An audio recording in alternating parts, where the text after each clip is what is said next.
Uno de los problemas con los que se topan los profesores cuando empiezan a trabajar bajo el enfoque de competencias es cómo vamos a evaluar las competencias. Porque antes estaban acostumbrados a evaluar mediante examen de conocimientos, porque todo el énfasis estaba puesto en los conocimientos que el maestro transmitía, que los alumnos anotaban y que los alumnos repetían en el examen. Pero ahora que se trata de desarrollar las competencias, la pregunta es ¿cómo podemos evaluar las competencias?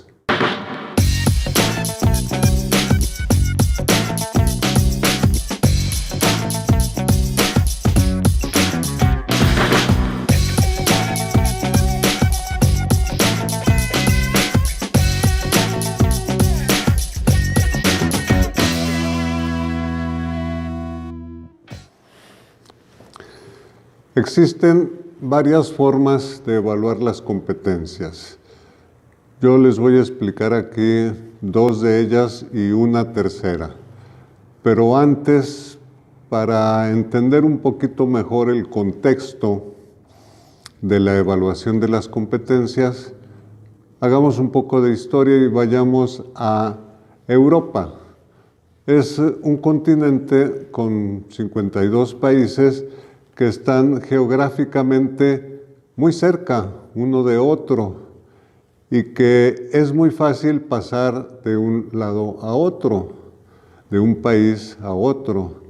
Entonces, se reunieron los países, integraron la Unión Europea, en donde establecieron acuerdos y convenios para poder pasar de un país a otro sin necesidad de aduanas, visas, pasaportes, acuerdos y convenios para el comercio, el intercambio de bienes y servicios sin tener tantos problemas, acuerdos para el manejo de las divisas con el fin de disminuir los problemas de estar usando pesetas, francos, libras, duros, rublos.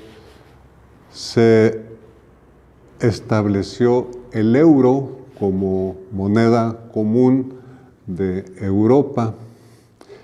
Y lo mismo hicieron para la cuestión laboral, para la cuestión de la capacitación y del reclutamiento de personas para el trabajo, porque en Europa es común que una persona que nació en España haga sus estudios de primaria en Portugal, luego se vaya a hacer la primaria en Italia, en Francia hace la secundaria, en Alemania el bachillerato, en Inglaterra hace la licenciatura, una carrera, y luego se va a estudiar un posgrado en Suiza y regresa a su país de origen y quiere trabajar. Le dicen, ¿y de qué quieres trabajar? Pues mira, yo tengo aquí este papelito, estos diplomas de lo que he estudiado, pero ¿qué sabes hacer? Pues aquí están mis papelitos de lo que he estudiado. No, pero allá también, como en México y en otros países latinoamericanos, existen universidades de gran prestigio y universidades que son, como se dice, patitos. Entonces, llegaron a acuerdos de decir, no nos vamos a guiar por papelitos, títulos, diplomas. Lo que nos interesa es, ¿qué sabes hacer? ¿Quieres trabajar en esto? Dime, ¿qué sabes hacer?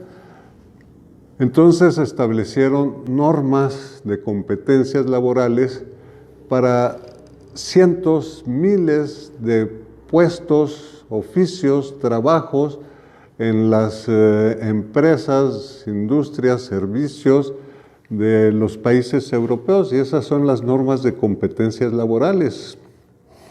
En México existe el Consejo Nacional de Normalización y Certificación de Competencias Laborales, que es el encargado de definir las normas de competencias laborales para cientos de oficios, trabajos, puestos en el sector productivo, en el sector social, en el sector gobierno, en el sector educativo. Entonces, esas normas de competencias laborales definen lo que debe saber una persona si quiere aspirar a determinado puesto o trabajo. Entonces, la evaluación de las competencias está muy ligado, muy relacionado con el concepto de certificación de las competencias. ¿Quieres trabajar en esta? Demuéstrame que sabes hacer tal cosa. Y si me lo demuestras, yo te certifico, y estando tú certificado, entonces ya puedes entrar a trabajar a algún lugar a donde quieras aspirar. Entonces, teniendo esto en mente, regresamos al tema. ¿Cómo podemos evaluar las competencias? Yo digo que hay dos formas.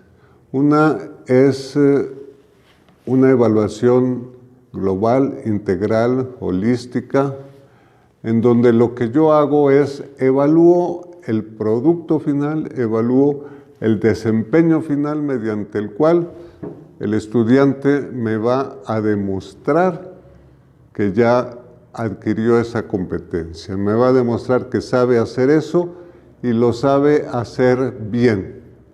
Entonces, ¿qué es lo que yo evalúo? Evalúo el producto final, el desempeño final.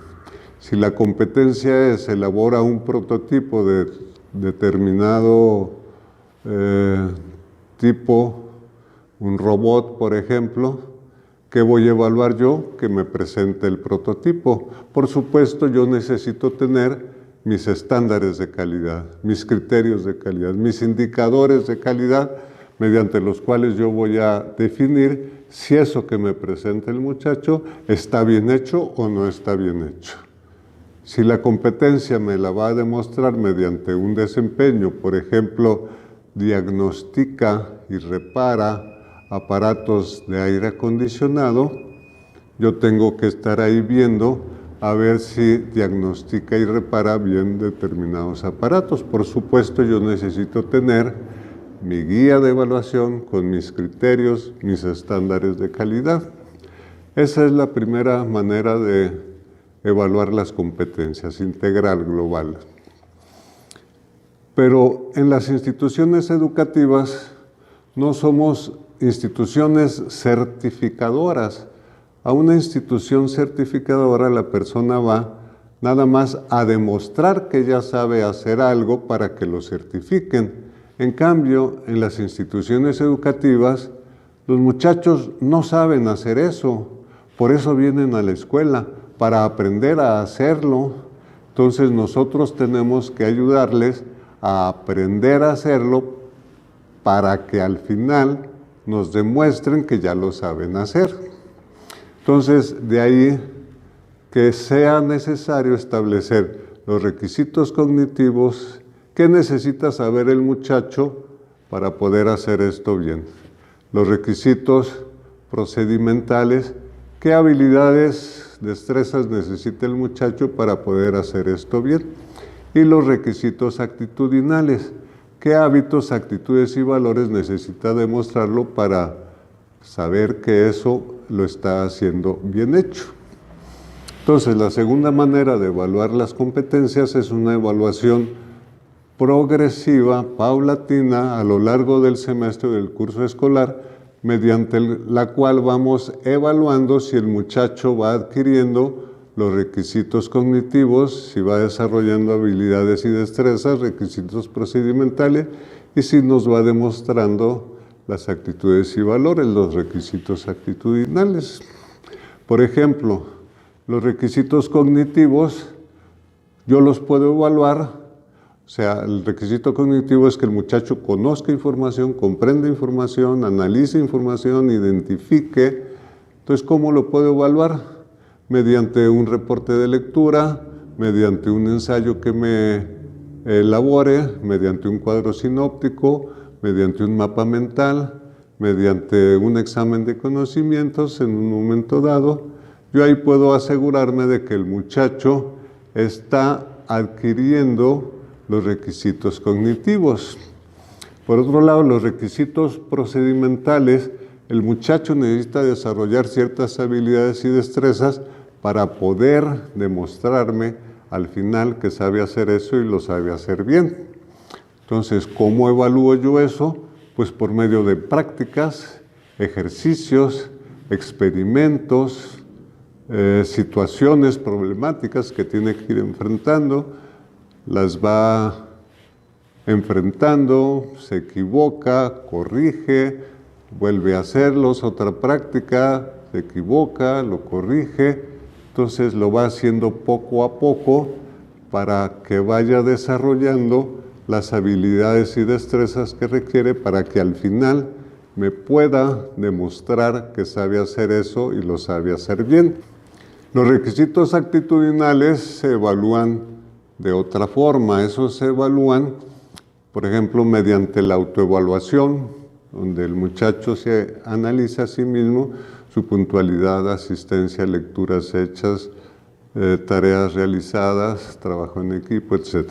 Mediante la coevaluación, donde los miembros de cada equipo se evalúan entre ellos, sus participaciones, su pertinencia, sus aportaciones, etc. Y luego mediante los mismos criterios de calidad.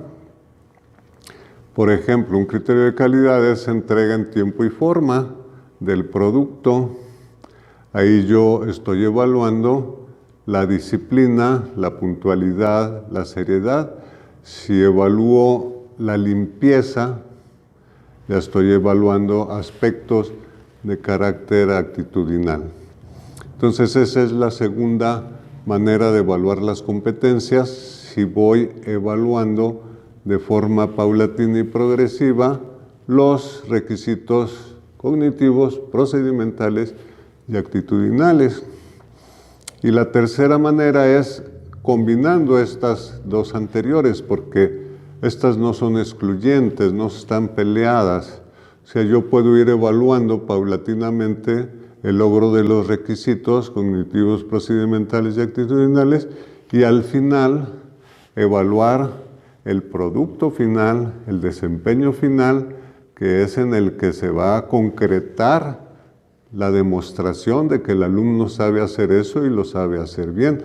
Por supuesto, esta presentación del producto del desempeño final es lo que va a tener mayor peso en el resultado final de la evaluación.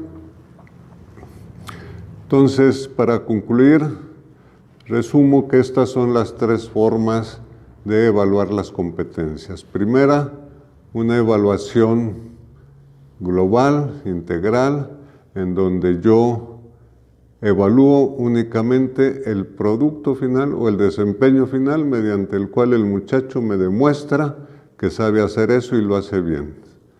La segunda manera es mediante la evaluación de los requisitos cognitivos, procedimentales y actitudinales a lo largo del semestre o del curso escolar.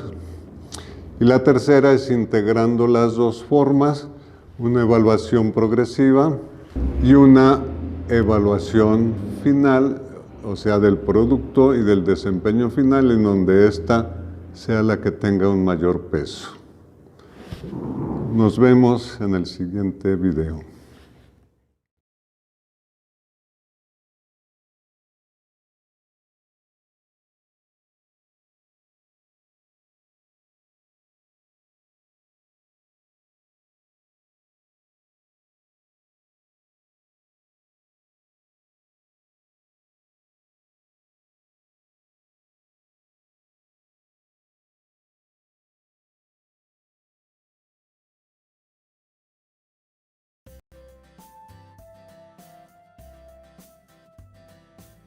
La evaluación por competencias se centra en conocer el desempeño de las y los estudiantes, en términos de resolver situaciones didácticas que desarrollen habilidades y actitudes, así como por el resultado que obtienen de los conocimientos durante el proceso. En el enfoque por competencias, la evaluación es un proceso ambicioso, porque tradicionalmente se evaluaba únicamente a través de un examen, el cual permitía saber qué tanto conocimiento tenía él o la estudiante, mientras que, desde este enfoque, lo que se requiere evaluar es la forma en la que el estudiante despliega la competencia, como capacidad que responda a las demandas de su contexto. Desde el enfoque por competencias, contemplando el momento y el objetivo, la evaluación puede dividirse en evaluación diagnóstica. Se enfoca en reconocer las competencias con las que cuenta el grupo estudiantil antes de iniciar un curso o la revisión de algunos temas. Evaluación formativa. Se centra en el proceso de logro de la competencia. En esta, él o la docente va a identificar cómo las y los estudiantes van desplegando su capacidad para desarrollar la competencia, es decir, lo que se espera de él o ella. Evaluación sumativa. Se basa en conocer cómo los y las estudiantes logran asimilar una serie de contenidos, conceptos, habilidades, actitudes y todo lo que ellos y ellas son, para llegar a obtener un resultado favorable a lo largo de su vida. Otro aspecto importante en la evaluación desde este enfoque es que pueden participar todos los agentes involucrados en el proceso. De este modo, la evaluación puede dividirse en autoevaluación, que se lleva a cabo cuando un estudiante evalúa su propio desempeño. Coevaluación, que consiste en realizar una evaluación conjunta entre los y las estudiantes sobre la actuación del grupo. Heteroevaluación, que realiza él o la docente acerca de la actuación y los productos elaborados para la mejora de los procesos de aprendizaje en el estudiantado. Para llevar a cabo una evaluación se requiere recabar evidencias, ya sea de producto, desempeño o conocimiento. Por ejemplo, documentos escritos, líneas de tiempo, videos, presentaciones orales, mapas conceptuales, etc. Es decir, evidencias que darán información sobre el proceso de aprendizaje. Por otra parte, se requiere identificar los instrumentos que darán información sobre el resultado del proceso de aprendizaje. Por ejemplo, listas de cotejo, rúbricas, escalas de estimación, cuestionarios, guías de observación, etc., que ayudarán a conocer el desempeño del grupo. En conclusión, desde el enfoque por competencias, la evaluación es más integral, debido a que en todo momento se necesita reunir evidencias tanto del proceso formativo como del resultado, ya que, desde este enfoque, los y las estudiantes desarrollan habilidades y actitudes, no únicamente conocimientos teóricos.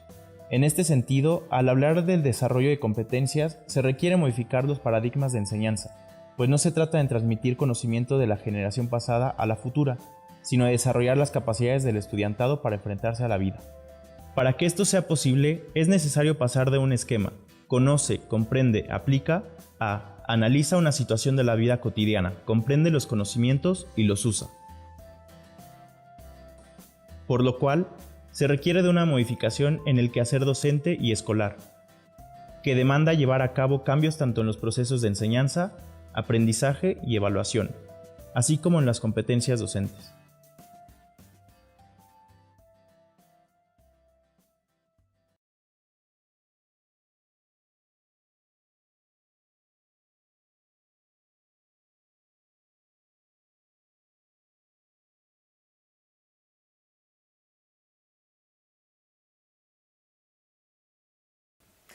Hoy hablamos sobre una herramienta indispensable en la evaluación online, las rúbricas de evaluación.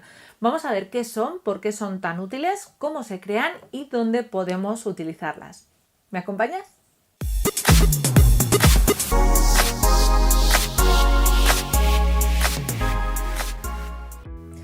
Pero antes de empezar, quiero que sepas que este vídeo forma parte de un artículo de nuestro blog que encontrarás en elurnet.net y que te dejo enlazado aquí abajo en la cajita de información junto con otros enlaces y vídeos relacionados. Y ahora sí, vamos al tema.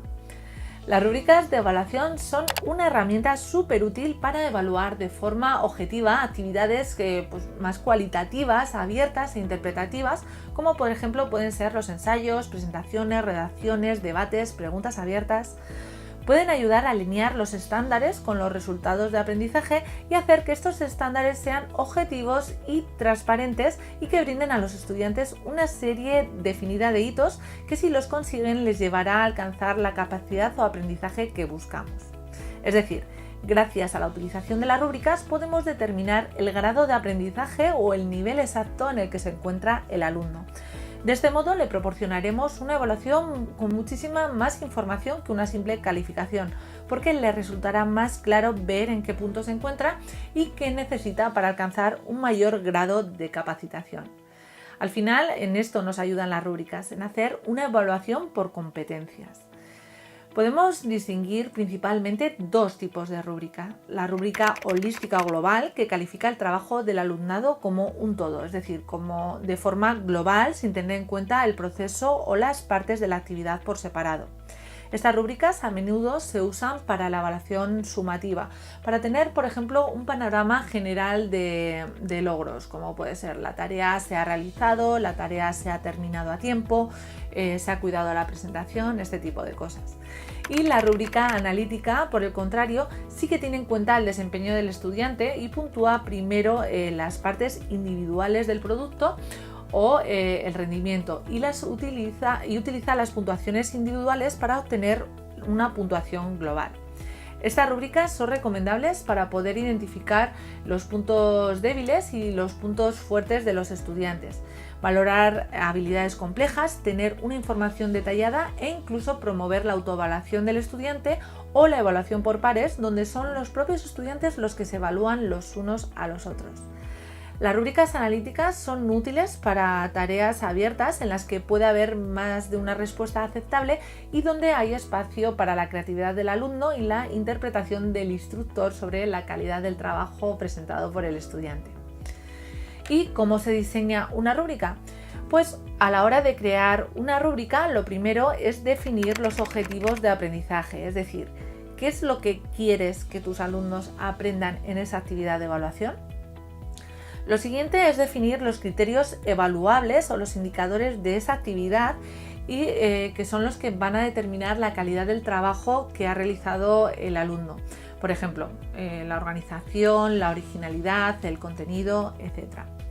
El tercer paso sería definir los niveles, el nivel de conocimiento adquirido en cada uno de los indicadores o criterios establecidos. Por ejemplo, necesita mejorar, adecuado, bueno, excelente. Y por último, asignar un valor o un peso específico a cada uno de los criterios y niveles. Al final obtendríamos una matriz tal que así. Por ejemplo, aquí podemos ver una rúbrica de evaluación de una exposición oral en la que tenemos tres criterios evaluables. Tenemos por una parte los recursos utilizados, la postura y el contenido. Y cada uno de estos criterios tiene 4 niveles y cada nivel tiene su peso específico o valor. Crear una rúbrica analítica es fácil, lo difícil es tener una buena analítica y por eso es imprescindible dedicarle tiempo y trabajar muy bien los criterios de evaluación junto con los objetivos de aprendizaje. Gran parte del profesorado utiliza las rúbricas analíticas como herramientas de evaluación formativa para que los estudiantes puedan analizar los diversos componentes de un proyecto o de un trabajo y luego puedan enfocarse en mejorar su trabajo en esas áreas. Son también realmente útiles en la evaluación por pares, es decir, cuando queremos que sean los propios estudiantes los que se evalúen entre sí. Las rúbricas ayudan a una mejor comprensión de esos criterios de evaluación y facilitan enormemente el proceso, haciéndolo realmente objetivo, siempre y cuando esta rúbrica esté correctamente diseñada, eso claro está. Esta herramienta de evaluación nos da múltiples ventajas tanto a los docentes como al alumnado. Al profesorado le facilita el proceso de evaluación de actividades que a priori son subjetivas. Aplican objetividad, transparencia y claridad al proceso de evaluación y ayudan tanto al profesorado como al alumnado a tener claros los criterios que se van a evaluar desde el comienzo de la actividad. Se adaptan muy fácilmente a las exigencias de cualquier tarea y permiten compartir los criterios de realización de las tareas de aprendizaje y evaluación con los estudiantes e incluso facilita que distinto profesorado de una misma materia se coordine y comparta criterios, haciendo posible la delegación de la evaluación. Además, para el alumnado, las rúbricas suponen una explicación muy clara de los criterios de evaluación y les muestra de manera clara y precisa las expectativas a alcanzar, haciendo al estudiante consciente de hasta dónde llega su aprendizaje y cuál es el máximo deseable. Facilita además la comprensión global de un tema porque ayuda al alumnado a identificar claramente la importancia de los contenidos y a comprender los objetivos que tienen que conseguir. Les da un feedback o retroalimentación mucho más rico que una simple nota y además de manera casi inmediata de los conocimientos que han adquirido, ayudándoles a detectar en qué puntos mejorar. Y por último, promueve la autoevaluación, la autocrítica, la reflexión y la responsabilidad del estudiante frente al aprendizaje. En el artículo que encontrarás en nuestro blog y que complementa este vídeo encontrarás una selección de herramientas que puedes utilizar para la creación y gestión de rúbricas. También algunos tutoriales y además algunos consejos para diseñar rúbricas de evaluación de preguntas abiertas. Te dejo el enlace aquí abajo en la cajita de información. Pero dime, ¿conocías ya las rúbricas? ¿Las usas? ¿Cuál es tu experiencia o tu opinión sobre ellas? Me encantará leer tus respuestas en los comentarios, así como cualquier pregunta sobre este tema que te haya surgido. Espero que el vídeo te haya resultado interesante. Si es así, házmelo saber regalándome un like, que eso siempre me da ánimos. Y te animo a suscribirte al canal y activar la campanita para que YouTube te avise cada vez que subamos un vídeo y no te lo pierdas. Muchas gracias por acompañarnos un día más y nos vemos en el próximo vídeo. Hasta entonces, ¡aur!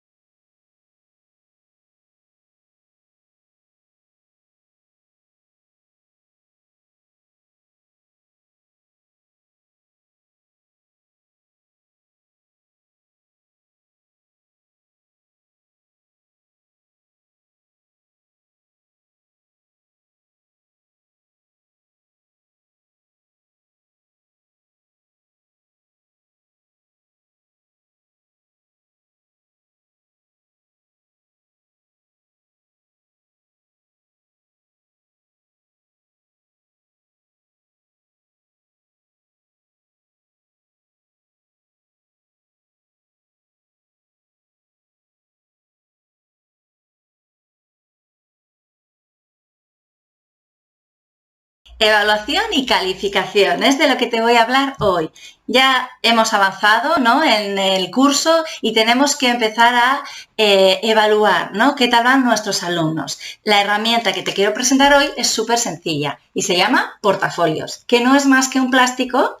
Aquí en esta pegatinita los alumnos van a poner su nombre y vamos a empezar aquí a meter lo más importante, lo más significativo, lo que queremos que durante el curso les acompañe y vayamos mejorando, observando y trabajando sobre ello.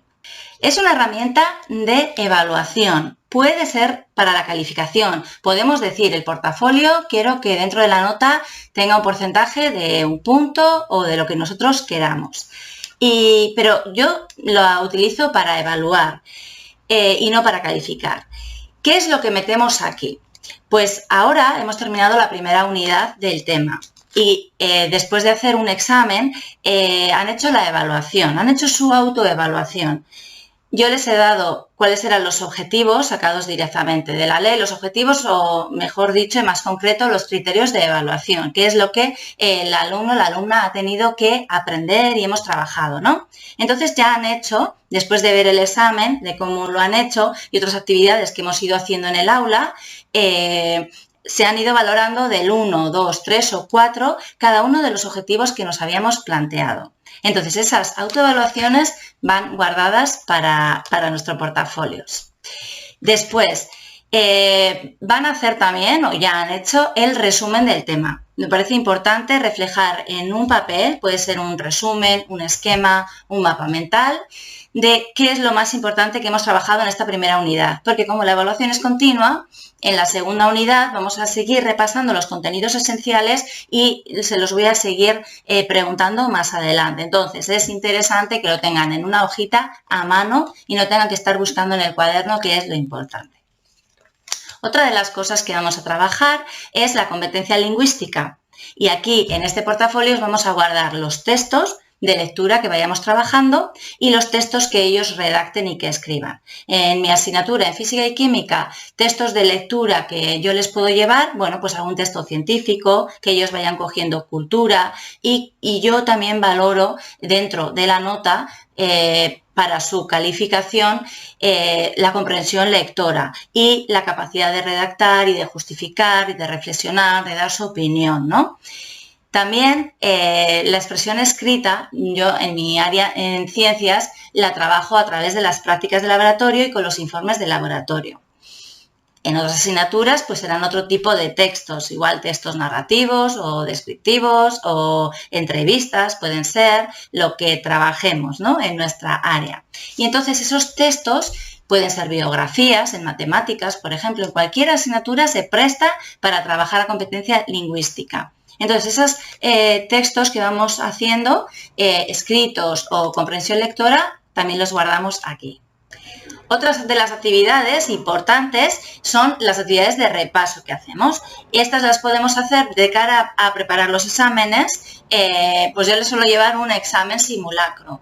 Así ellos ven tanto qué tipo de examen les voy a hacer como cómo lo corrijo, ¿vale? Porque estas pruebas las corrijo no sin poner una calificación, simplemente yo les indico qué les está faltando para que el día del examen no cometan ese error, ¿no?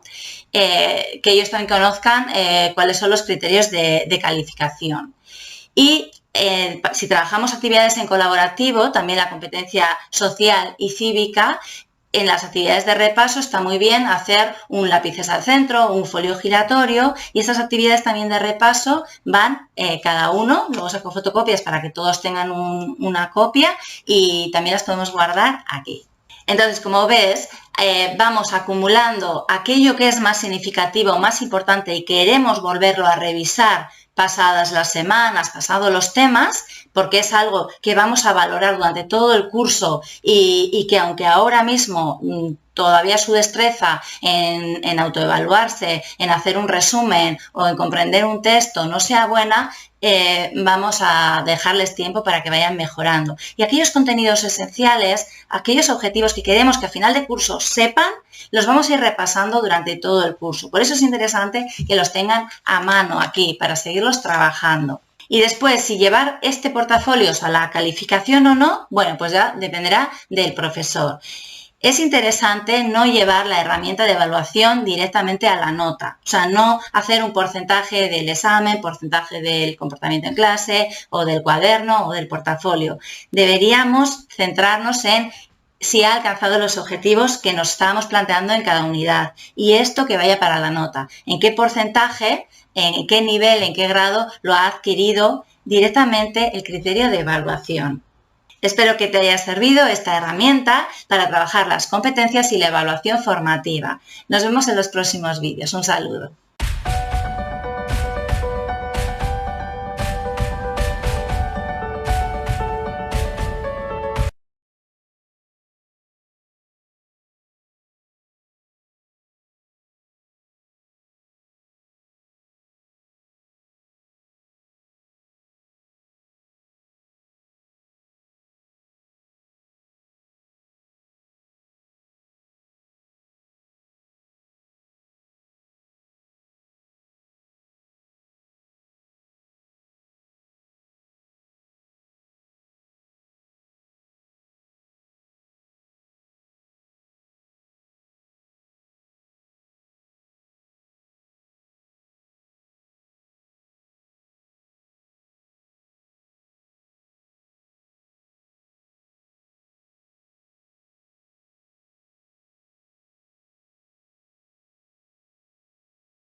¿Qué tal amigos y amigas? Te saluda Jorge Centeno y te presento el tema evaluación formadora, autoevaluación, coevaluación y heteroevaluación. Me encontrarás en YouTube como Jorge Innova si quieres ver más videos y en mi página web si quieres leer más artículos como jorgeinnova.com. Comenzamos con el video.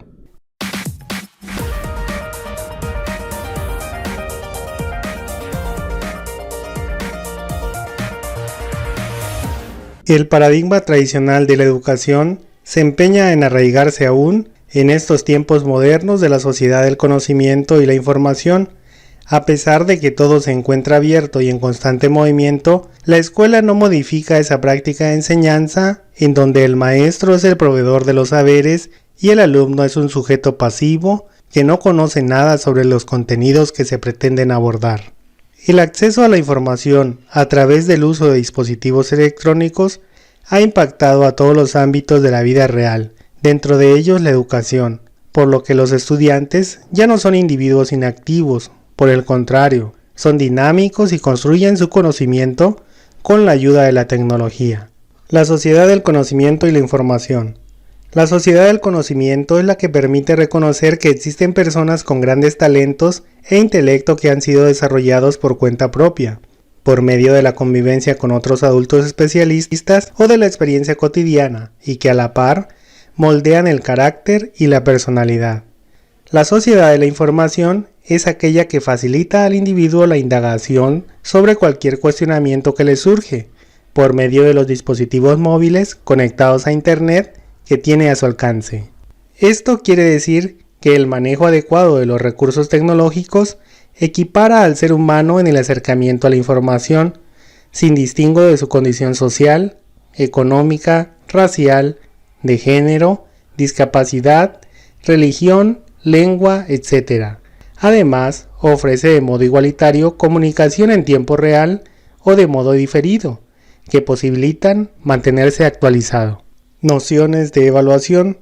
El quehacer de la enseñanza debe agregar competencias relacionadas con la inteligencia socioemocional para tolerar los problemas que afectan a la sociedad en su conjunto, como son las crisis sanitarias, la crisis económica, crisis social, crisis familiar, crisis ambiental, crisis de seguridad y violencia. De esta manera es trascendental que los niños y jóvenes tengan espacios de reflexión y autoconocimiento en los centros educativos, a fin de estar preparados para afrontar las adversidades producto de la vida en sociedad y en la tierra, por lo que ganaría la humanidad en su totalidad. Por su parte, la evaluación formativa se lleva a cabo periódicamente durante el desarrollo de los aprendizajes esperados, con el fin de retroalimentar progresivamente los avances, por medio de actividades concatenadas que van incrementando su grado de dificultad, además de evidenciar los aciertos y áreas de oportunidad de los estudiantes en busca del perfeccionamiento de sus competencias. La evaluación formadora es un método de valoración que tiene la intención de fomentar la metacognición en el estudiante, es decir, los procesos de aprendizaje, generando conciencia sobre sus actuaciones.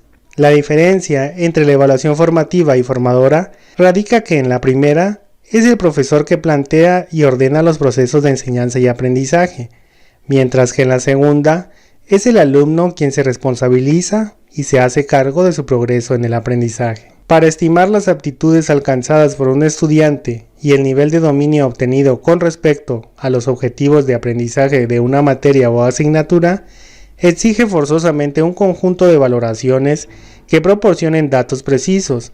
Por esta razón, se debe disponer de instrumentos como la autoevaluación, coevaluación y heteroevaluación, que permita dar validez y confiabilidad al proceso de evaluación.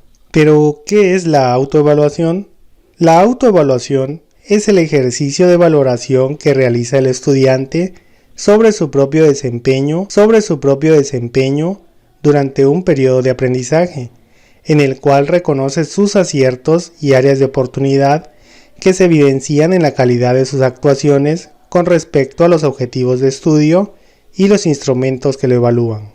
Este procedimiento autoevaluativo se debe dar de manera constante y a lo largo de la vida de cualquier individuo, a fin de revisar, dictaminar, inspeccionar, distinguir y retroalimentar las acciones que lleva a cabo, para generar metacognición y autocontrol a lo largo de su ruta de aprendizaje.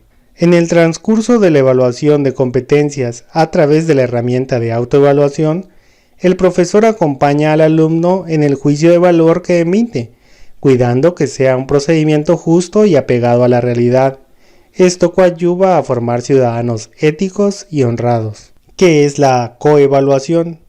La coevaluación es el proceso de estimación cuantitativa o ambas que realiza un estudiante o equipo de estudiantes con respecto a las actuaciones de otro alumno o equipo de alumnos, a fin de dar a conocer sus fortalezas o áreas de mejora que se manifiestan a través de su desenvolvimiento durante un desafío de aprendizaje. Este método de coevaluación debe promover la participación con equidad, la convivencia sana y pacífica entre estudiantes, a fin de realizar trabajos conjuntamente con otras personas en un marco de respeto, gratitud y apoyo recíproco. Al realizar el procedimiento de coevaluación, existe la inclinación de conceder calificaciones por amistad o afinidad hacia los compañeros, o bien otorgar puntuaciones que castiguen a sus compañeros con quien no se identifican, por lo que el profesor debe permanecer atento a este tipo de actitudes con el fin de modificar estas posiciones negativas o punitivas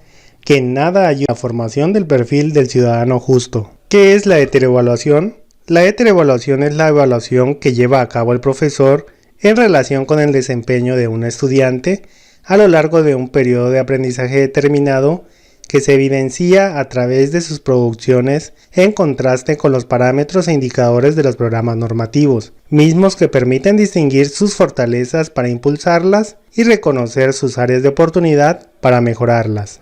Es trascendental que el profesor desarrolle la heteroevaluación con sentido humano y en un entorno de confianza que favorezca el logro de los aprendizajes esperados del alumno, resaltando siempre los avances y manteniendo la voluntad de ayudar en todo momento. Este tipo de valoración se realiza con instrumentos de evaluación como la rúbrica, en la cual se establece la actividad a valorar, la interrogante a considerar, niveles de desempeño, escalas graduales, criterios de desempeño y descriptores, que sirven de guía al estudiante durante el desarrollo del desafío y al docente como herramienta de apreciación de competencias.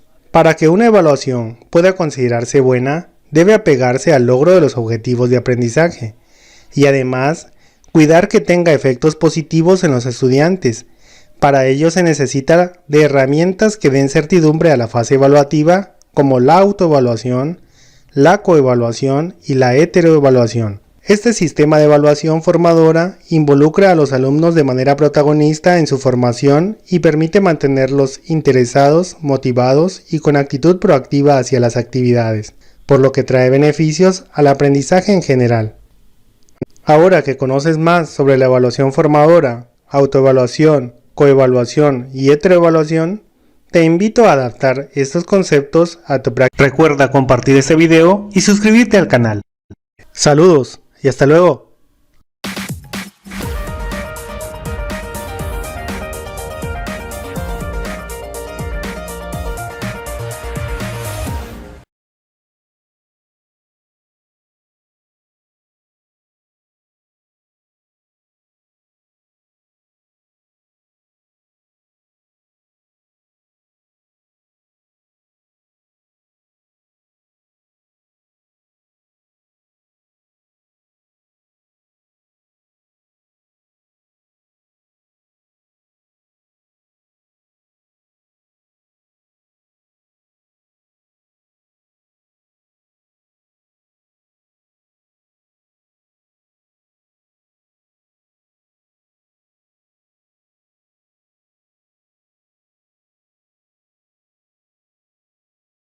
Yo soy Tulio Magaña, consultor y director de Avance y Desempeño.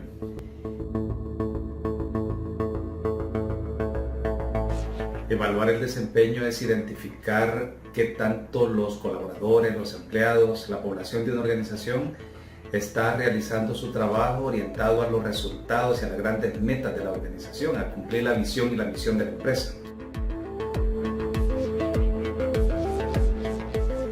Métodos de evaluación de desempeño hay varios. Se ha venido desde hace aproximadamente 30 años realizando diferentes metodologías para evaluar el desempeño.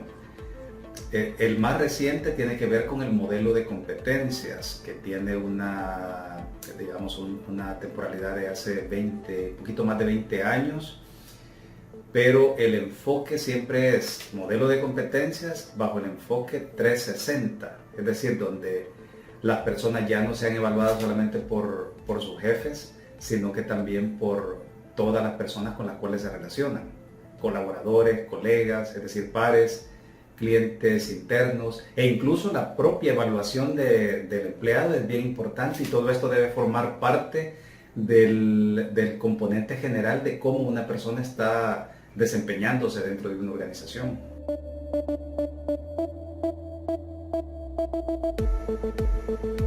Ok, siempre es importante evaluar el desempeño de los empleados periódicamente, es decir, lo ideal sería evaluarles por lo menos cada 3 meses, pero como sabemos que esto es un procedimiento que no siempre es accesible para las organizaciones, conviene que se les evalúe 2 veces al año, es decir, semestralmente, y como mucho 1 vez al año. Pero sí es bien importante que el seguimiento del desempeño de los empleados se dé con más prontitud.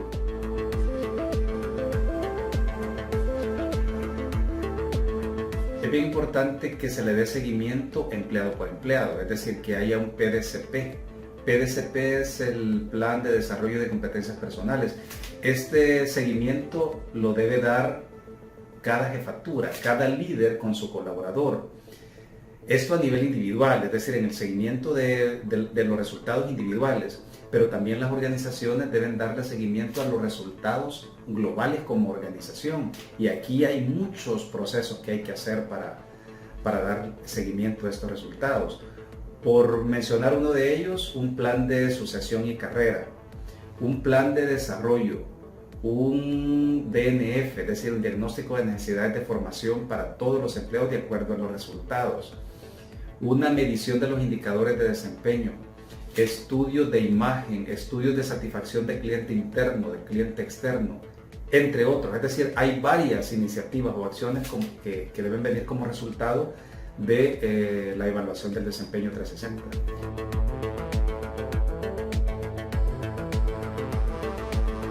Más que riesgo, estaríamos hablando de implicaciones que tiene la evaluación de desempeño 360.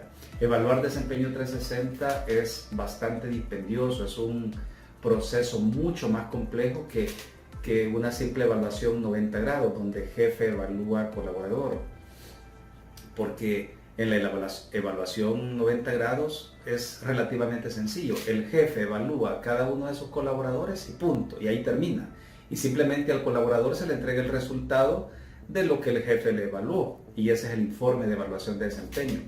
En cambio, para el modelo 360, el proceso es muchísimo más complejo porque cada persona es evaluada por varios de los compañeros de trabajo, es decir, por pares, por jefatura. Por eso se le llama 360, porque cada persona es medida desde todos sus ángulos, desde la jefatura, desde los pares, desde los clientes internos, es decir, empleados de otras dependencias que reciben los servicios de este empleado, y los colaboradores, que se ubica en la parte baja del modelo 360.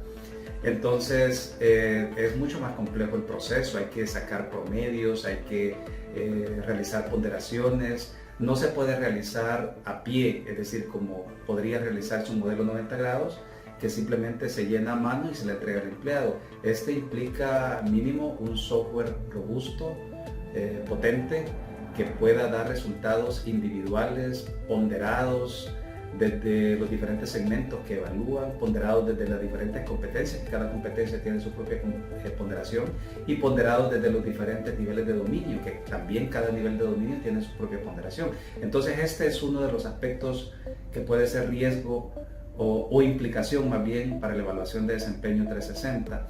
Otro es que al haber varios evaluadores, siempre existe la posibilidad que algunos de esos evaluadores tengan una intención no muy positiva, no muy favorable en la evaluación y pretendan sesgar los resultados. Pero todo esto, todos estos sesgos, hay mecanismos técnicos y metodológicos de solventarlo, de evitar que esos sesgos se den. El modelo 360 es el modelo más objetivo que se conoce hoy por hoy. No hay otro modelo más objetivo. Y no es que este modelo sea 100% objetivo, porque una evaluación siempre lleva un componente de subjetividad, pero es el modelo más objetivo conocido.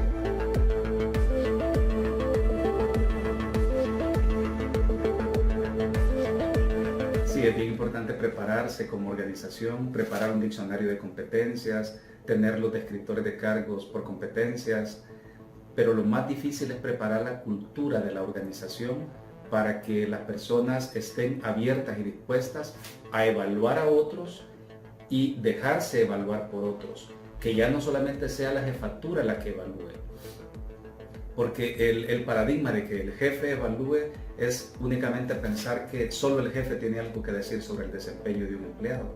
pero el desempeño de un empleado tiene mucho que decir otros, los colaboradores. Las personas no se comportan de la misma manera con jefes que con colaboradores o con compañeros. Entonces, hay que preparar la cultura de la organización y quizás es uno de los componentes más difíciles. Sin embargo, esto se solventa yendo poco a poco, de forma dosificada. No entrar de una sola vez 360, sino que ir primero 90 grados, luego pasar al modelo 180 grados, donde se incluye a los pares, luego incluir a los colaboradores, sería el modelo 270 grados, y por último, en la siguiente evaluación, hacer una evaluación donde se incluya a los clientes. Entonces ya ahí se cierra el ciclo con 360 grados. Se hace de forma escalonada, en diferentes momentos de evaluación. Esta es la mejor forma de hacerlo para ir preparando a la organización.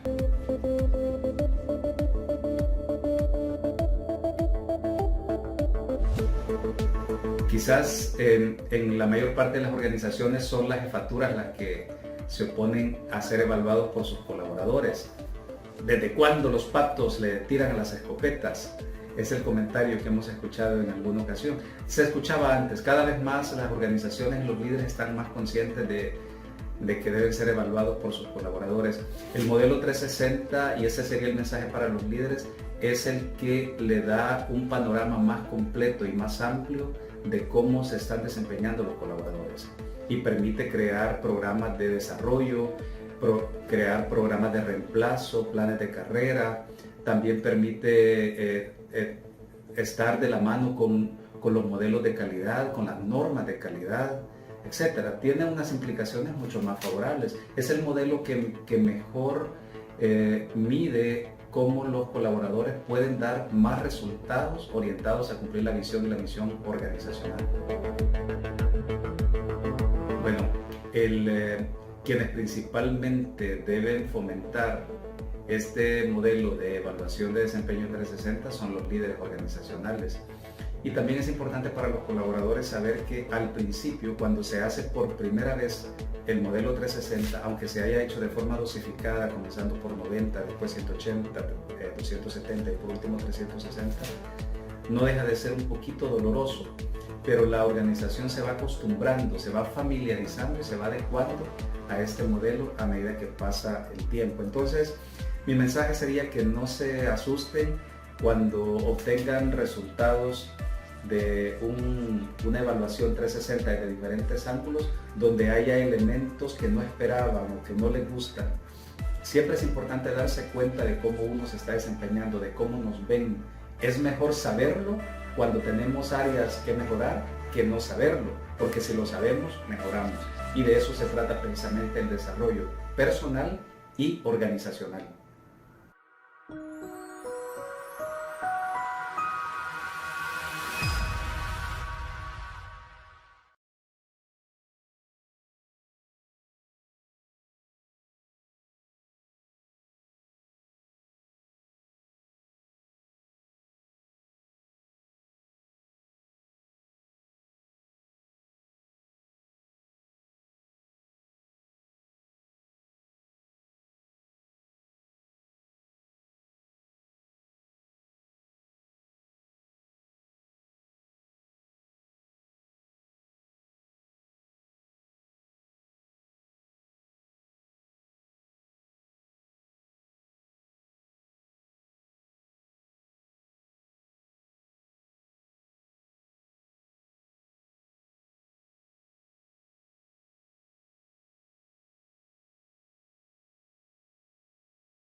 Hola, ¿cómo están? Bienvenidos a otra masterclass donde vamos a abordar las 4 características fundamentales del enfoque por competencias. Bueno, el enfoque por competencias no es otra cosa que la aplicación del método científico al estudio del trabajo. Ya no debemos confundir el enfoque por competencias con lo que no es. Entonces, el enfoque por competencias tiene 4 características que son fundamentales. Si no cumplimos con esas 4 características, el enfoque deja de tener la suficiente validez, confiabilidad y, por supuesto, su rigor metodológico. ¿Correcto? Vámonos entonces a entender cuáles son estas 4 grandes características del enfoque por competencia. Número 1. La primera característica, la más importante, la central, es entender que el enfoque por competencias es usar y aplicar los protocolos de la ciencia al estudio del trabajo. Por ende, como el enfoque por competencias consiste en investigar las profesiones para poder determinar cuáles son las competencias que tienen estas profesiones, entonces, al aplicar el método de la ciencia, el enfoque por competencias tiene un objeto de estudio, y el objeto de estudio es el trabajo. El enfoque por competencias no tiene otra finalidad. Ahí anda mucho coleguita atribuyéndole al enfoque por competencia una finalidad que no posee. Eso es completamente falso, erróneo, negligente y en muchos casos hasta un ejemplo de intrusismo profesional, porque tenemos mucho profesional, sobre todo pedagogo, hablando del enfoque por competencias sin estar debidamente certificados, sin estar debidamente cualificados y sin tener la evidencia de campo suficiente o la data empírica que respalde las características que te estoy brindando. Entonces, en primer lugar, el enfoque por competencias significa estudiar algo, indagar algo de manera científica. Y lo que el enfoque por competencias indaga, estudia, es el trabajo. El trabajo es su centro de gravedad, el centro neurálgico.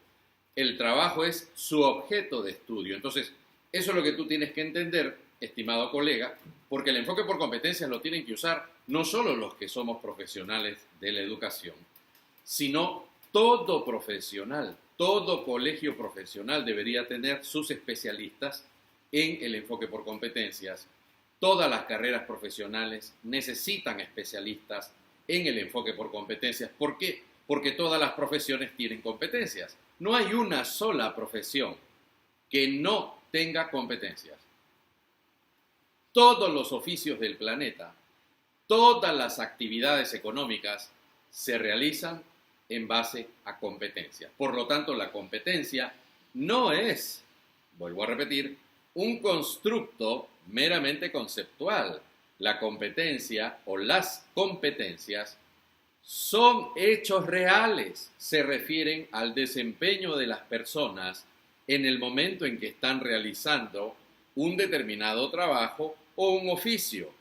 Por lo tanto, las competencias no son solamente un concepto, una definición, son un hecho real que sucede en el mundo, en todo el planeta, en todos los países, ya que las competencias son el centro de la actividad económica. No importa si la actividad económica sea dentro de las actividades primarias, secundarias o terciarias. En todas las actividades económicas, los seres humanos necesitamos implementar, ejecutamos, realizamos nuestras competencias aplicadas a determinados tipos de trabajo, o sean profesiones o sean oficios. ¿Correcto?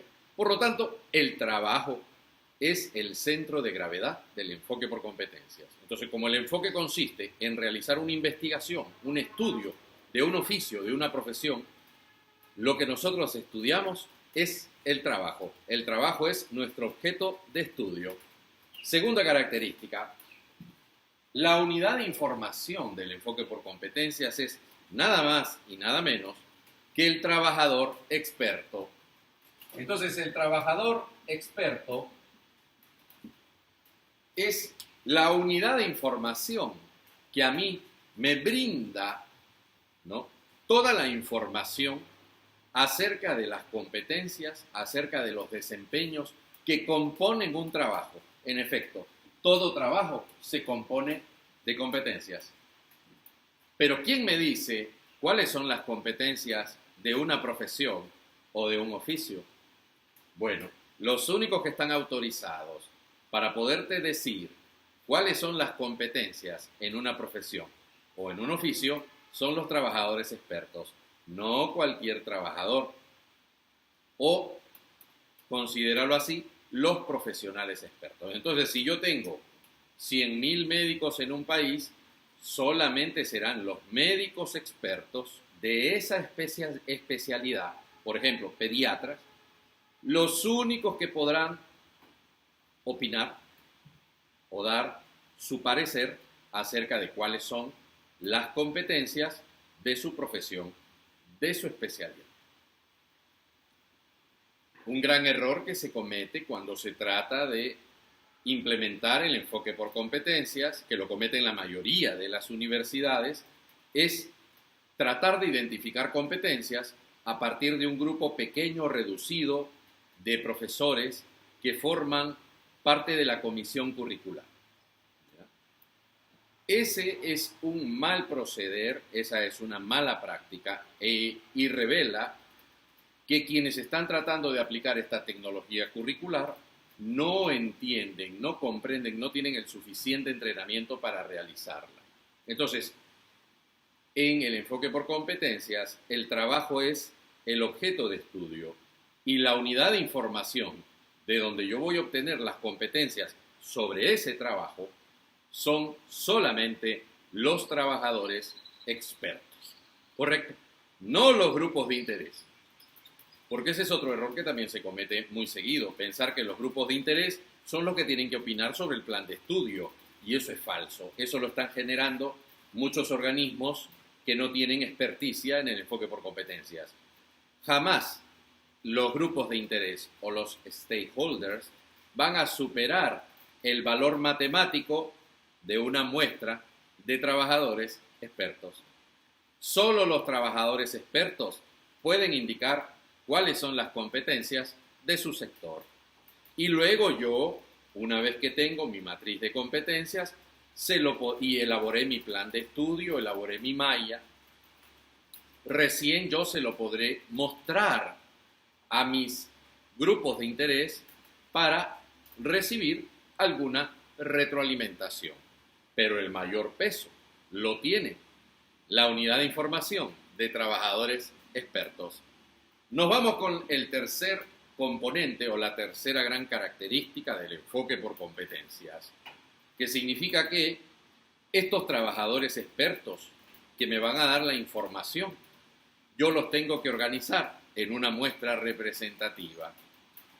Y esa es la tercera característica del enfoque por competencias, que significa que si yo tengo 100.000 médicos y yo quiero construir la matriz de competencias para ofertar una carrera de medicina, por lo tanto van a egresar como cirujanos generales, entonces si yo tengo 100.000 médicos, yo necesito una muestra matemáticamente representativa de esos 100.000 muestros. Entonces, para 100.000 médicos. Entonces, para no encuestar yo a los 100.000 médicos, que de por sí ya es difícil, entonces tomo un atajo matemático y ese atajo matemático se llama muestra. Entonces, en vez de encuestar a los 100.000, yo solamente voy a encuestar a 25.000. Es decir, de 100.000, solo el 25%. Con el 25%, yo ya tengo una excelente muestra, cuyos resultados voy a poder generalizar al resto de la población de los profesionales en determinado territorio. Entonces, esta muestra es una muestra representativa siempre y cuando yo conozca el total de la población de médicos. ¿Correcto? Pero aquí lo interesante es que la muestra le otorga al enfoque por competencias un tremendo poder matemático. Por eso es que el enfoque por competencias es tan potente y es potente matemáticamente. ¿Por qué? Porque al usar una muestra representativa de los 100.000 médicos, solo pueden conformar la muestra los médicos que van a cumplir con un perfil bastante riguroso. Vamos a decirlo así, años de ejercicio profesional, digamos que le podemos poner unos 15 años de ejercicio profesional como mínimo. Si tiene 10, no puede entrar en la muestra. Tienes que combinar, mezclar en la muestra médicos hombres, mujeres, de colegio o de universidad pública, privada. Tienes que hacer la mezcla de la muestra entre todos los departamentos del país, porque no pueden ser médicos solo de un departamento de un país. Todos los departamentos del país, organizados por muestras, por departamento, y también, por supuesto, que estén debidamente actualizados, ¿sí? Debidamente especializados, debidamente actualizados con las últimas tecnologías, intervenciones, evidencias médicas, médicos que estén ejerciendo a la vanguardia de su profesión. Entonces, hay un perfil que tiene que cumplir el médico para ser considerado parte de la muestra. Y entonces, si de 100.000 médicos yo tomo 25.000 que cumplen con mi diseño de la muestra, que tiene que ser riguroso, entonces yo podré elevar los resultados de estos 25.000 a la totalidad de la población. Y eso se denomina validez matemática. Es por ello que, como te decía, el enfoque por competencias es tremendamente potente y es muy superior a un enfoque por objetivos o por asignaturas. Porque cuando tú diseñas una carrera por objetivos o por asignaturas, no hay muestras y por lo tanto se pierde la validez matemática. El enfoque por competencias, muy por el contrario, es tremendamente potente porque tiene una validez matemática considerable. Usa solo muestras representativas de los trabajadores. Nos vamos ahora al cuarto y último elemento. Estas muestras son administradas a través de métodos. Quiere decir que en el enfoque por competencias nosotros tenemos un total de 6 métodos internacionales para identificar competencias. ¿Correcto? Vamos a colocar aquí siempre el 25%, que es lo que se recomienda que debe tener una muestra que es representativa. Y volviendo entonces a los métodos, que es la cuarta característica técnica científica del enfoque por competencias, solo hay 6 formas de identificar una competencia en el mundo. Si no usamos por lo menos una de esas 6 metodologías, uno de esos 6 métodos, entonces definitivamente lo que nosotros estamos proponiendo no serían competencias. Es por ello que yo sostengo, con evidencia en mano, que el enfoque por competencias no se puede aplicar a la educación básica, porque no se cumple con las 4 características centrales del enfoque por competencias. Si yo quiero aplicar el enfoque por competencias, solo lo puedo aplicar al estudio del trabajo. No existe un enfoque por competencias aplicado a la niñez, ni a la infancia, ni a la adolescencia, porque el objeto de estudio del enfoque por competencias es el trabajo. La unidad de información no es el niño, es el trabajador experto.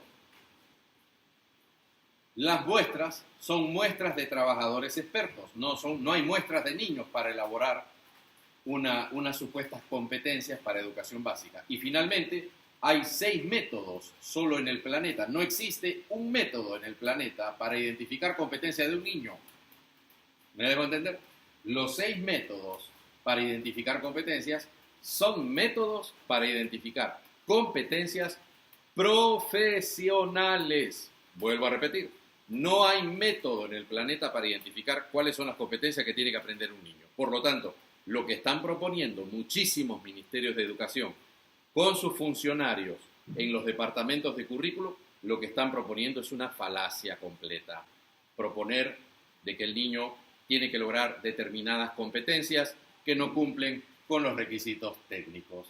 Eso no es una competencia, eso es otro tipo de aprendizaje, quizá un aprendizaje básico, quizá una habilidad básica, pero una competencia es siempre laboral. ¿Quieres saber ahora entonces cuáles son los 6 métodos con los cuales identificamos competencias? Yo te los menciono aquí.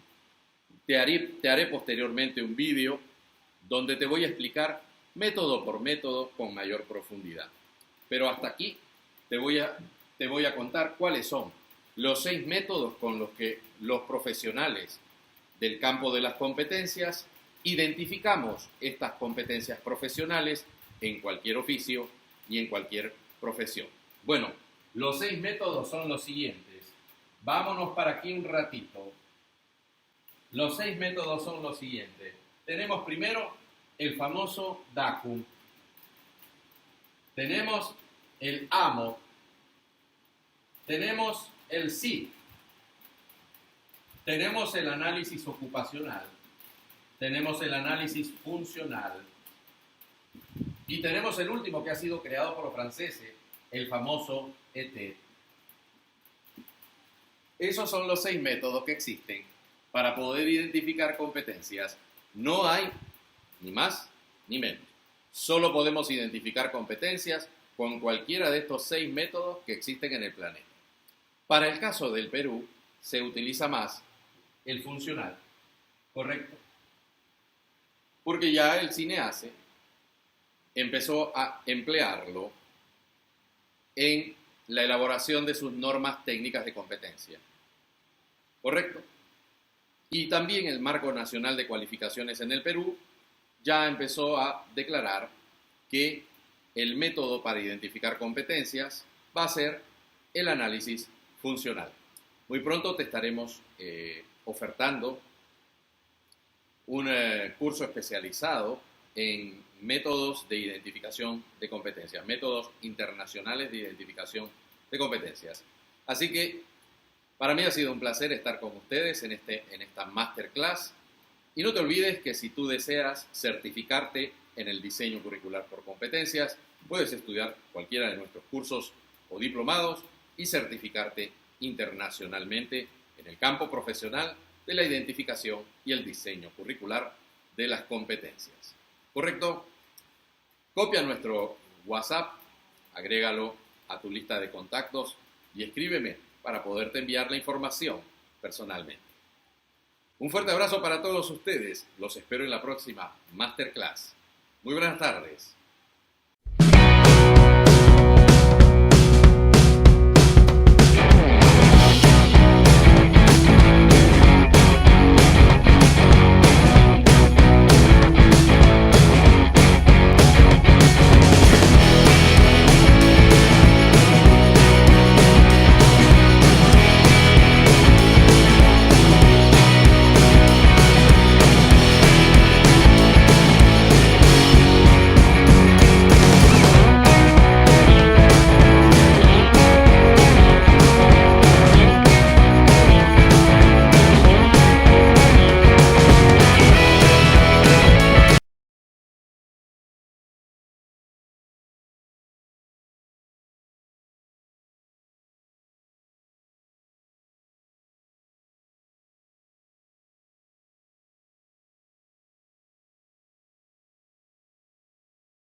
Hola, en la reflexión educativa de hoy vamos a hablar de la taxonomía de Bloom.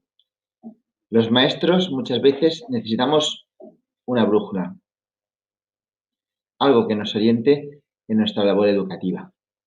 Tenemos los currículums, los objetivos, los indicadores del euro, las competencias.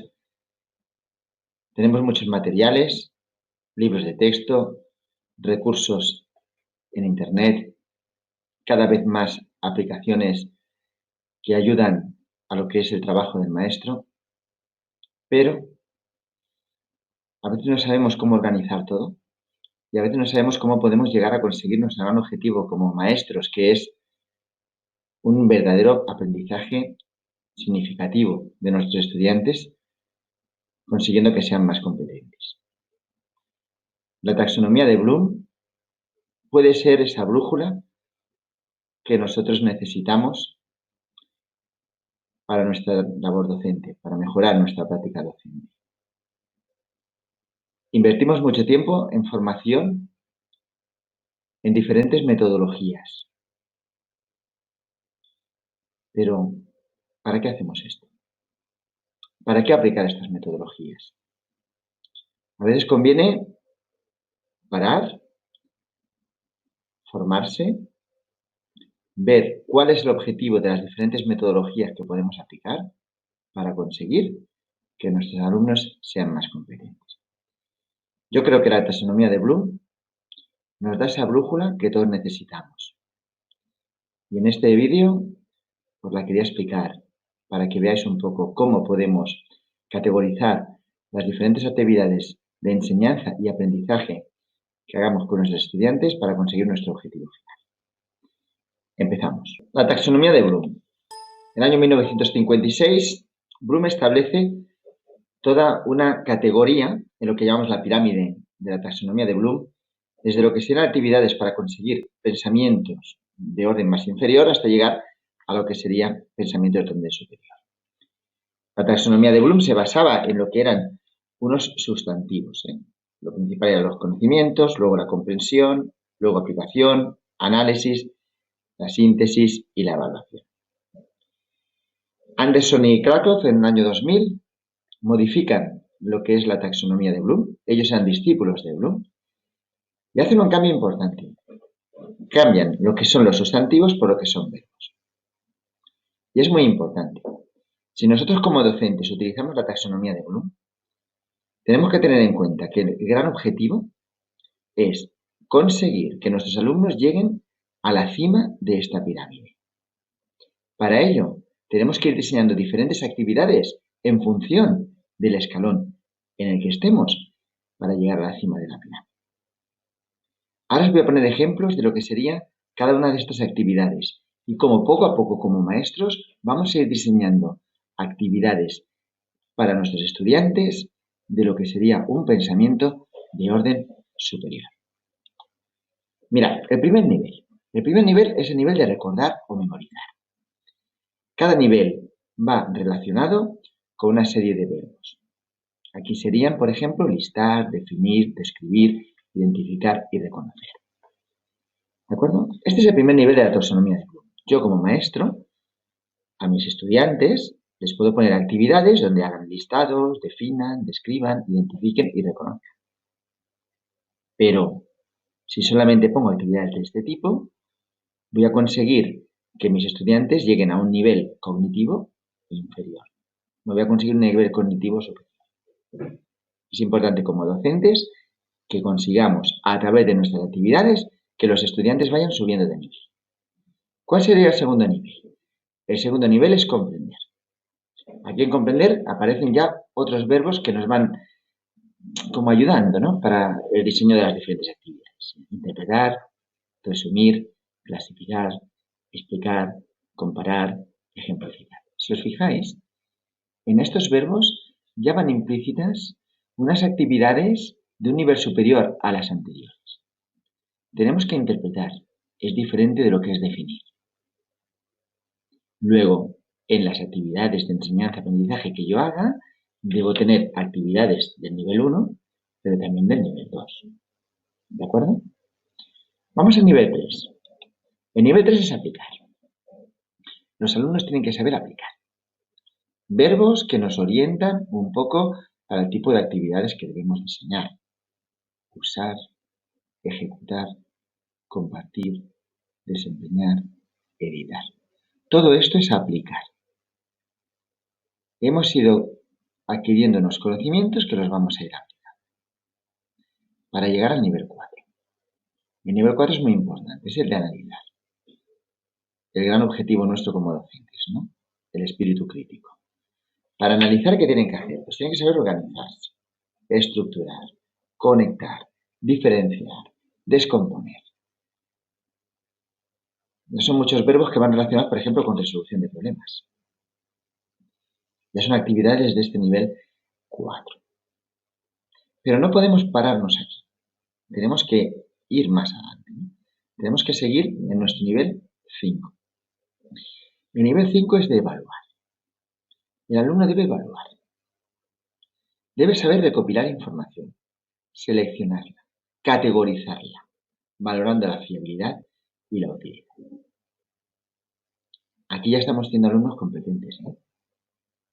El alumno que ya llega a actividades del nivel 5 ya va mucho más allá de que aquel alumno que solamente le limitamos a actividades del nivel. Muy importante llegar a este nivel 5. Pero la clave, nuestro objetivo final, como maestros, es la creación. Los alumnos tienen que crear productos finales. En cualquier proceso de enseñanza y aprendizaje, tienen que crear productos. Utilicemos la metodología o teoría, podemos llamarle como queráis, que si PBL, que si inteligencias múltiples, que si aprendizaje basado en retos, da igual. Lo importante es que el alumno al final cree algún producto, cree algo, donde demuestre los conocimientos que ha adquirido a partir de actividades de las fases anteriores de la taxonomía de Bloom. Y esto no lo debéis olvidar. Independientemente que hagamos clases presenciales o clases online debido a la pandemia que tenemos actualmente del COVID-19, lo importante es que como maestros diseñéis vuestros currículum, vuestras planificaciones, vuestras programaciones, teniendo como gran objetivo que los alumnos al final creen productos donde demuestren todo lo que han aprendido de cada una de las unidades o bloques de contenidos que impartáis. Muchas gracias. Si os ha gustado, suscribiros al canal y darle un like.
El modelo de evaluación Kilpatrick fue creado por el profesor Donald Kilpatrick con el objetivo de medir el impacto en los programas de formación tradicional. Su método está formado por 4 niveles. Estos son: respuesta, aprendizaje, desempeño y resultados. Todos estos son importantes. No puede existir uno sin el otro. Al avanzar el proceso se vuelve más complicado y duradero, pero ofrece datos invaluables. A continuación vamos a hacer una breve explicación de estos niveles de evaluación, empezando por respuesta.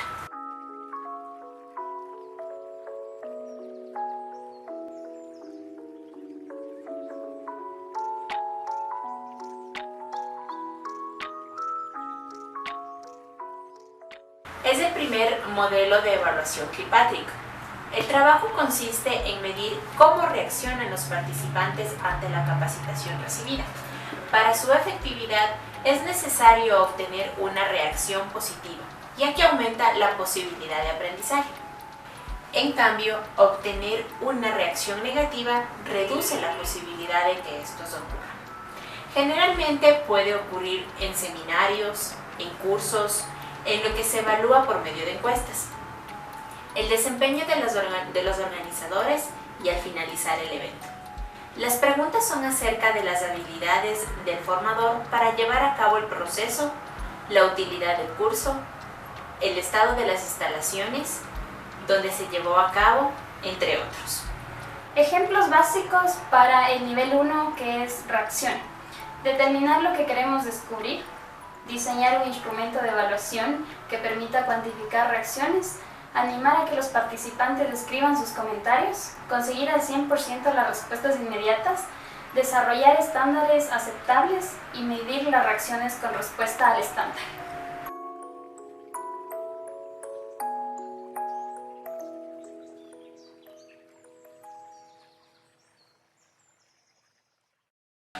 El modelo de evaluación Kirkpatrick utiliza algunos parámetros para el desempeño, como la posibilidad de evaluar previamente y posteriormente a la capacitación, ofrecer un rango determinado para reflejar el cambio de actitud, entrevistar a la persona capacitada, su jefe, colaboradores y otras personas expertas en observar su contexto, conseguir la totalidad de respuestas, repetir la evaluación cuando sea necesario, usar un equipo de control para la evaluación y considerar si la evaluación es rentable comparado con los beneficios. Ejemplos básicos para evaluar el nivel 3, cambios de comportamiento. 1. Evaluar antes y después del entrenamiento.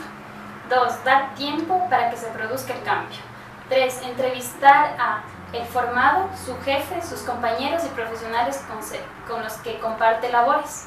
Conseguir el 100% de las respuestas. Usar un grupo control y considerar el costo versus los beneficios que se obtendrán.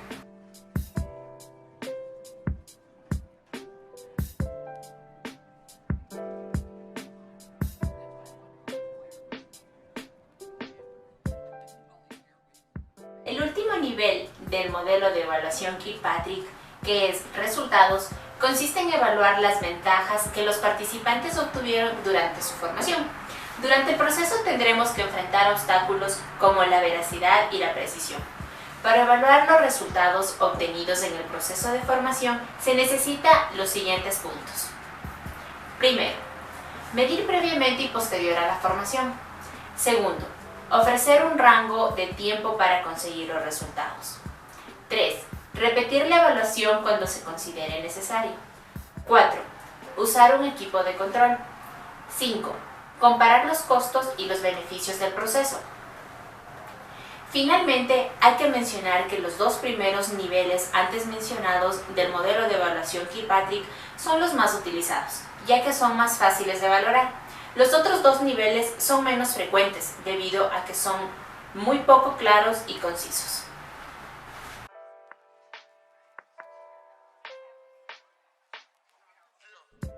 Creo que la verdadera clave para el futuro es construir colaboración con los gerentes, para que ellos nos digan cuáles son sus objetivos, expectativas y a qué se parecería en concreto el éxito que ellos van buscando en la formación.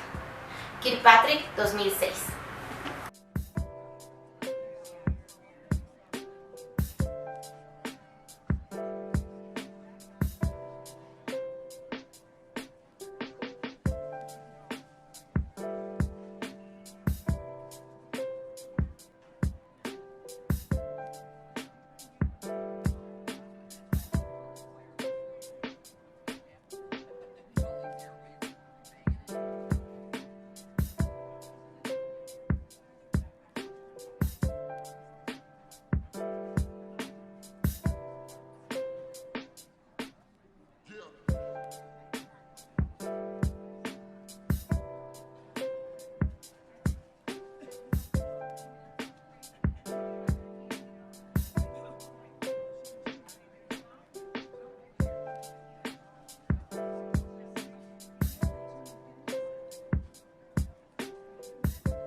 Hoy aprenderemos a evaluar por competencias de manera didáctica y divertida, desde la teoría hasta la práctica. Acompáñame.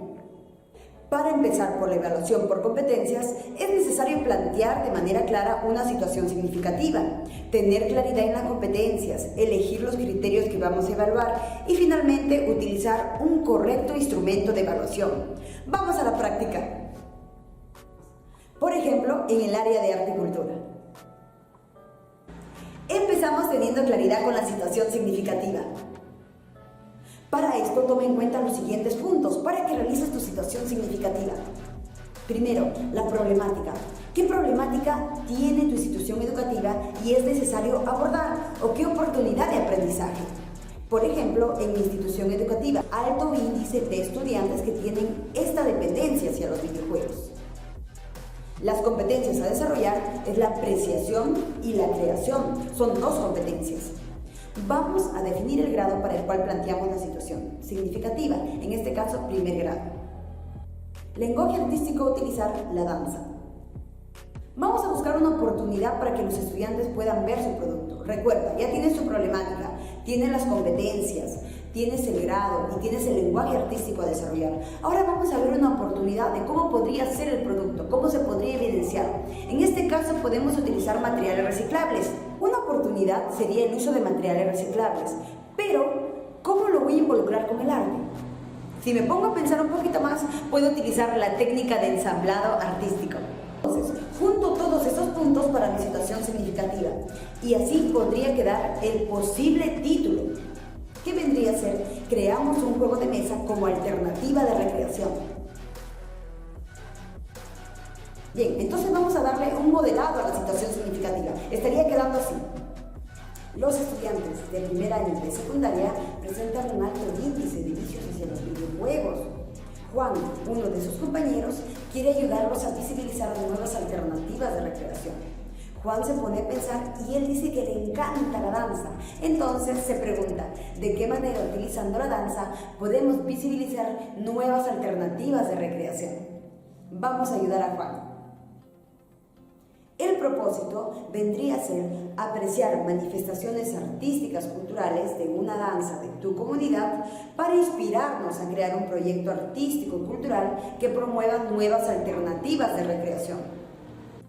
El producto es un proyecto artístico que propone la creación de un juego de mesa cultural en físico para visibilizar nuevas alternativas de recreación, haciendo uso de la apreciación y de la información, textos, imágenes de tu danza, de una danza de tu comunidad. Para que el producto quede claro para los estudiantes, vamos a detallar sus características. Para la primera competencia, la exposición de manera crítica de una danza de tu comunidad. El segundo aspecto es crear un juego de mesa que tenga imágenes, textos y la información de la danza que has investigado. Ya tenemos entonces nuestra situación significativa, tenemos claridad en nuestro propósito y tenemos claridad en nuestro producto. ¿Te das cuenta? Hasta este momento hemos definido la situación significativa, hemos creado nuestro posible título, hemos ya definido nuestro propósito y lo hemos especificado. Ahora sí, vamos con los criterios de evaluación. Esto es muy importante, pero ¿de dónde obtenemos los criterios de evaluación? ¿Cómo lo realizamos? Muy bien, recuerda revisar tu competencia. Cada competencia tiene capacidades. Revisa tus capacidades y de acuerdo a eso, enlázalos con tus criterios. Mira, vamos a hacer el siguiente trabajo. La evidencia para la primera competencia vendría a ser la exposición, ¿verdad? Entonces los criterios quedarían de la siguiente manera. Cuando tú tengas claridad en cómo va a ser tu evidencia y lo separes de la primera competencia, ¿cuál va a ser la evidencia de la primera competencia? Te va a ser más fácil plantear los criterios de evaluación. Revisa tus competencias, revisa sus capacidades. Muy bien, revisa entonces tu competencia y cada una de las capacidades de la misma. De acuerdo a cada una de las capacidades, escoge las capacidades para que puedas plantear tu criterio y hacerlo más específico. Es importante que tomes en cuenta lo siguiente. Para plantear tus criterios de evaluación, toma en cuenta tus competencias y sus capacidades y los desempeños de acuerdo a cada grado, a cada nivel. Recuerda que los desempeños son actuaciones que evidencian justamente el desarrollo de la competencia.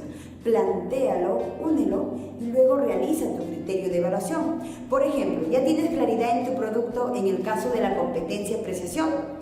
Entonces, yo he revisado mis desempeños, yo he revisado mis capacidades de las competencias y lo enlazo y quedarían así mis criterios de evaluación.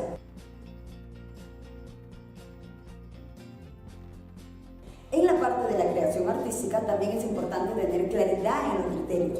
Revisa las capacidades y revisa los desempeños y plantea tus criterios de evaluación. Ahora sí, vamos al ejemplo en la clase. Para evaluar por competencias te recomiendo lo siguiente. Cuéntale a los estudiantes los criterios de evaluación en la primera actividad. Refuerza, diles cuáles son los criterios que vas a evaluar. Cuéntale a los estudiantes los criterios de evaluación desde la primera actividad. Asegúrate de que ellos hayan entendido el propósito, el producto y los criterios de evaluar. ¿Cómo lo puedes hacer? Tu rúbrica, preséntala hacia los estudiantes. Muéstrales la rúbrica de evaluación y explícales cada uno de los niveles de logro y qué tienen que realizar ellos para encontrarse en el nivel más alto.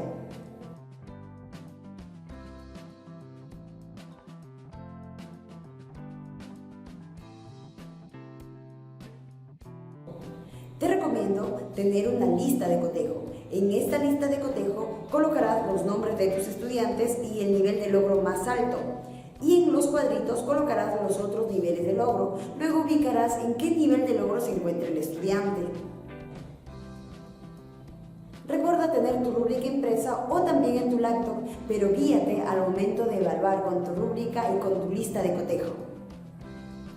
Para finalizar la interacción con tus estudiantes, recuerda plantearles las preguntas de reflexión. Es importante que ellos conozcan lo que han logrado en clase. Reconoce sus logros. Me gustó tu trabajo, lo has hecho excelente. ¿Por qué agregaste esto? Explícale el por qué te gustó el trabajo y por qué te pareció excelente. Si algún estudiante tiene aspectos por mejorar, coméntale.